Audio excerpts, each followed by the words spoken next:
মঙ্গলবার সুপ্রিম কোর্টে আরজি কর মামলার শুনানি। তার আগে বড় সিদ্ধান্ত জুনিয়র চিকিৎসকদের। আইনজীবী গীতা লুথরার পরিবর্তে এবার সুপ্রিম কোর্টে জুনিয়র চিকিৎসকদের জন্য সওয়াল করবেন নতুন আইনজীবী। মঙ্গলবার সুপ্রিম কোর্টে আন্দোলনকারীদের হয়ে লড়বেন ইন্দিরা জয়সিংহ।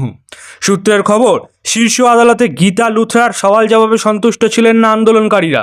তাদের বক্তব্য ছিল, প্রধান বিচারপতির ডিভিশন বেঞ্চে আন্দোলনকারীদের দৃষ্টিভঙ্গি ঠিকমতো তুলে ধরা হচ্ছে না।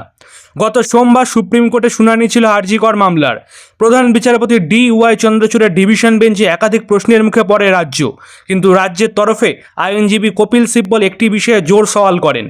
জুনিয়র চিকিৎসকদের টানা কর্মবিরতিতে সরকারি হাসপাতালে বিনা চিকিৎসায় গত সোমবার পর্যন্ত কতজনের মৃত্যু হয়েছে সেই পরিসংখ্যান তুলে ধরেন তিনি। রাজ্যের স্বাস্থ্য পরিষেবা এই আন্দোলনের জেরে ব্যাহত হচ্ছে বলে আদালতে জোর সওয়াল করেন কপিল সিব্বল। এরপরই প্রধান বিচারপতি জানান, সকাল বিকেল 5টার মধ্যে চিকিৎসকরা কাজে যোগ দিলে তাদের বিরুদ্ধে কোনো পদক্ষেপ করতে পারবে না রাজ্য। এর সঙ্গে তার সংযোজন, যদি এর পরেও তারা কাজে যোগ না দেন তাহলে তাদের বিরুদ্ধে বিরূপ প্রতিক্রিয়ার সম্ভাবনা থেকে যায়।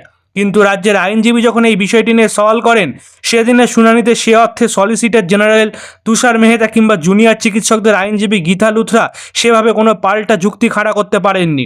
সে বিষয়ে প্রশ্ন করা হলে আইনজীবী বিকাশ রঞ্জন ভট্টাচার্য জানিয়েছিলেন, তিনি নির্যাতিতার পরিবারের আইনজীবী, তার এখানে সওয়াল করার এখতিয়ার নেই।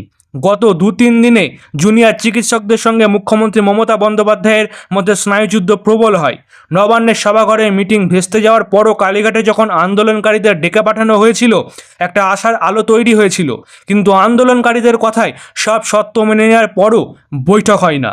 এর মধ্যে জুনিয়র চিকিৎসকদের কাজে ফেরানোর জন্য পাল্টা কৌশল নেয় স্বাস্থ্য ভবনও। সময়সীমা বেঁধে দেওয়া হয় সেক্ষেত্রেও। মুখ্যমন্ত্রীকে একাধিকবার আন্দোলনকারীদের সুপ্রিম কোর্টের নির্দেশ স্মরণও করিয়ে দিতে দেখা যায়। এই পরিস্থিতিতে আগামী মঙ্গলবার সুপ্রিম কোর্টে শুনানিতে রাজ্যের কী অবস্থান তা যথেষ্ট গুরুত্বপূর্ণ বলেই মনে করেছেন বিশেষজ্ঞরা। আবার জুনিয়র চিকিৎসকরা কাজে যোগ না দেওয়ায় পর সুপ্রিম কোর্ট কী বক্তব্য রাখে সেটাও যথেষ্ট গুরুত্বপূর্ণ।